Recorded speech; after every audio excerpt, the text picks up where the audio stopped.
स्पष्ट करते हैं, थोड़ा सा आप लोग देखिए गंभीरता से। महात्मा ज्योतिबा फूले रचनावली। सज्जनों, ये महामानव ज्योतिबा फूले की किताब है। इसको एल जी मैसराम विमल कृति जी ने इसका संपादन किया है। दूसरा खंड है, 2 खंडों में महात्मा ज्योतिबा फूले की रचनावली प्रकाशित हुई है। ये राधा कृष्ण प्रकाशन दिल्ली से प्रकाशित है। तो अब आप देखिए इसमें एक किताब है। देखिए, महामानव ज्योतिबा फूले ने एक तो ब्राह्मणवाद का खंडन करने के लिए बहुत सारी चीजें लिखी है, बहुत सारी किताबें लिखी है। एक ब्राह्मणवाद के खंडन के साथ उन्होंने अपना मत प्रकाशित किया है, यानी मैं कैसा समाज चाहता हूँ। तो उन्होंने किताब लिखी सार्वजनिक सत्य धर्म पुस्तक। वो बहुत पॉजिटिव किताब है और उसमें ये बताया गया है कि हमें जीवन कैसे जीना चाहिए। और जब हम ब्राह्मणवाद को नहीं मानेंगे या किसी भी धर्म संस्कृति को नहीं मानेंगे तो फिर हमारा वे ऑफ लाइफ क्या होना चाहिए। तब महामानव ज्योतिबा फूले ने 1888 में सार्वजनिक सत्य धर्म पुस्तक, सार्वजनिक सारी दुनिया के लिए सार्वजनिक सत्य धर्म पुस्तक उन्होंने लिखी, यानी जो सच का धर्म है, सच्चाई का धर्म है, जिसको सारी मानव जाति को फॉलो करना चाहिए। तो चलिए सज्जनों, अधिक से अधिक शेयर करें, लाइक करें, कमेंट करें, ताकि जगत का कल्याण हो। और सुपर चैट के माध्यम, थैंक्स के माध्यम से हमारे आंदोलन का सहयोग करें। और चलिए, जाति भेद के विषय में महामानव ज्योतिबा फूले क्या कहते हैं। यशवंत राव, यानी उनका बेटा, जो ब्राह्मणी से पैदा हुआ था, जो काशीबाई थी। अच्छा, एक और शोषक ये प्रचारित करते हैं, अभी अंकुरारी को सुन रहा था मैं, और एक वो जो महात्मा फूले तो माली समाज के थे, वो माली तो मानते नहीं, ओबीसी के लोग तो नहीं मानते, दलितों ने उनको अपना भगवान बना लिया, और ये महात्मा जी की महापुरुषों की चोरी कर रहे हैं। अरे महामूर्ख, कोई भी व्यक्ति महान होता है जिन्होंने मानवता के लिए, कल्याण के लिए काम किया है, वो किसी जाति धर्म संप्रदाय में पैदा होने से अपना और पराया नहीं होता है। और इस देश का दलित किसी जाति धर्म संप्रदाय से नफरत नहीं करता है। हमारे लिए ब्राह्मण समाज में पैदा हुआ, यानी जो दलित जातियों के जो लोग हैं, उनके दृष्टिकोण से देखा जाए तो महापंडित राहुल हमारे लिए भगवान है, चाहे वो ब्राह्मण कुल में पैदा हुए। डॉक्टर सुरेंद्र कुमार शर्मा जाट हमारे लिए जिंदा ऋषि है, हमारे लिए भगवान है, हमारे लिए देवता है, चाहे वो ब्राह्मण कुल में पैदा हुए। गीतेश शर्मा, जिन्होंने एक किताब लिख करके पूरी दुनिया के लोगों की आंखें खोल दी। किसी कुल में पैदा होने से हम नफरत थोड़ी करते हैं। किसी कुल में पैदा होने से, झगड़ा तो इसी बात का है कि आप किसी कुल में पैदा होने, किसी जाति संप्रदाय में पैदा होने से नफरत करते हैं। दलित लोग, आदिवासी लोग या पिछड़े लोग जो बुद्ध, फुले, अम्बेडकर को मानते हैं, वो किसी ब्राह्मण से, क्षत्रिय से, वैश्य से नफरत थोड़ी करते हैं। नफरत ब्राह्मणवाद से की जाती है। तो हम चाहे बुद्ध, महावीर या नानक देव जी महाराज क्षत्रिय कुल में पैदा हुए, उनके कुल से हमारी लड़ाई थोड़ी। अगर उन्होंने दलितों, आदिवासी, पिछड़ों को गले लगाया तो वो हमारे लिए भगवान है, वो हमारे हीरो है, हमारे आइकॉन। उसी प्रकार महामानव ज्योतिबा फूले ने पूरी जिंदगी दलितों, आदिवासी, पिछड़ों और सवर्ण समाज के की जो विधवा औरतें थी, उनके कल्याण के लिए उन्होंने काम किया। अनाथ बच्चों के लिए उन्होंने काम किया। उच्च वर्ग के लोगों को भी उन्होंने मानवता का रास्ता दिखाया।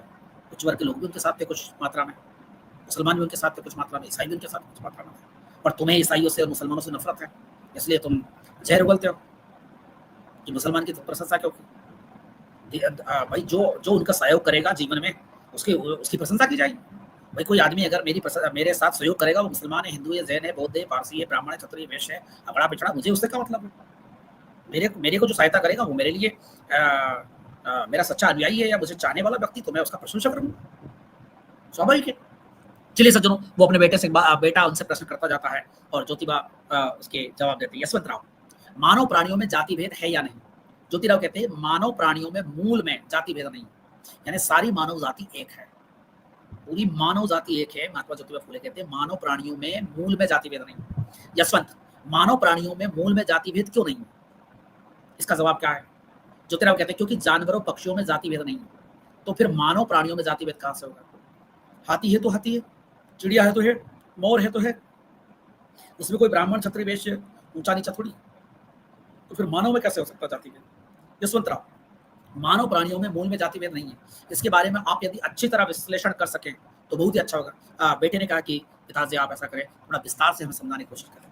ज्योतिराव, जानवर, पंछी आदि इंद्रियों में पूरी तरह एक दूसरे से भिन्न भिन्न है, यानी जो जानवर होते हैं उनकी इंद्रियां अलग होती है, पंछियों की या पक्षियों की इंद्रियां अलग होती है। उसी प्रकार 2 पांव वाले मानव प्राणी इंद्रियों में 4 पांव वाले प्राणियों से भिन्न है।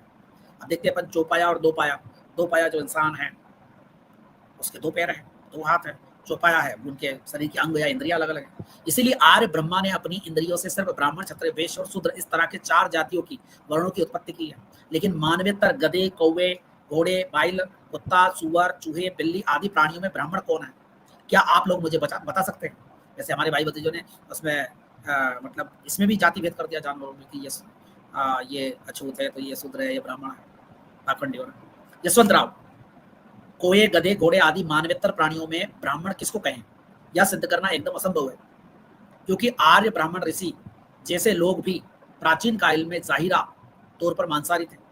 इसीलिए जानवर, पंछी आदि में जाति भेद है, यह सिद्ध करना एकदम असंभव है। सिर्फ मानव प्राणियों में ब्रह्मा की इंद्रियों से 4 जातियां वर्ण बनी है, यह बात उन्हीं के धर्मशास्त्रों में कही गई है। ज्योतिराव, तो फिर जानवर, पक्षी, गधे आदि सभी प्रकार के प्राणी ब्रह्मा के किस इंद्रिय से उत्पन्न हुए? अब महात्मा जी कहते हैं कि अगर वास्तव में ये सब ब्रह्मा ने बनाया है, तो ब्रह्मा के मुख से ब्राह्मण पैदा हुआ, क्षत्रिय बाहों से पैदा हुआ, बनिया जान से पैदा हुआ, सुनार से लेकर चमार तक, से लेकर भगवान के पैर से पैदा हुआ। तो फिर बताइए कि जानवर, पक्षी और गधे आदि किस अंग से पैदा हुआ? यशवंत, ये सारी बातें हम ब्राह्मणों के धर्मशास्त्रों के आधार पर बोल रहे हैं। ज्योतिराव, तुम लोगों ने स्वयं आर्य ब्राह्मणों के धर्मशास्त्रों को पढ़कर उसके बारे में सही खोज की है या नहीं? अब देखिए महाराज ज्योतिबा फूले कहते हैं कि भाई आप सुनी सुनाई बात कर रहे हैं, आपने उन शास्त्रों को पढ़ा है, उनका अध्ययन किया है, सही तरीके से उसका खोज या विचार विमर्श किया है? तो क्या कहते हैं महात्मा जी? यशवंत कहता है नहीं, क्योंकि आर्य ब्राह्मण उन ग्रंथों को हमारी नजरों के सामने भी आने नहीं देते। यदि हमने उन धर्म ग्रंथों को पढ़ने की अपनी इच्छा व्यक्त की, तो वे ब्राह्मण उन ग्रंथों को हमें सुनने भी नहीं देंगे। अच्छा देखिए, ब्राह्मणवाद ने क्या किया, आज तो हमारे भाई भतीजे कहते हैं कि साहब वो तो सबको पढ़ने लिखने का अधिकार था, अंग्रेज आने के पहले तो हमारे यहाँ 99% लोग पढ़े लिखे थे। अब ये महामानव ज्योतिबा फूले जो 1840 45 47 से काम कर रहे थे, तो 1890 तक काम किया। अब उस जमाने में देख रहे उन्होंने 50 साल तक ब्राह्मणवाद से संघर्ष किया, तो कहाँ पढ़े लिखे लोग थे, कहाँ पढ़ने का वो था, चिंता था। फिर महात्मा जी के पिताजी क्यों नहीं पढ़े लिखे थे, उनके दादाजी क्यों नहीं पढ़े लिखे थे? देखिए, मतलब पढ़ने में इतना प्रतिबंध था कि इन शास्त्रों को छुपा के रखा जाता था। ये सिर्फ राजा महाराजाओं की लाइब्रेरी में या धर्म गुरुओं की लाइब्रेरी में सुरक्षित होता था। फिर भी कहते हैं कि वामपंथियों ने इसमें वो तो जोड़ दिया, ये जोड़ दिया, वो तोड़ दिया। आप सभी से आग्रह से अधिक से शेयर करें, लाइक करें, कमेंट करें, ताकि जगत का कल्याण हो। ज्योतिराव, तो केवल ब्राह्मणों के धर्म ग्रंथों के बारे में तुम लोगों को निश्चित खोजबीन करनी चाहिए।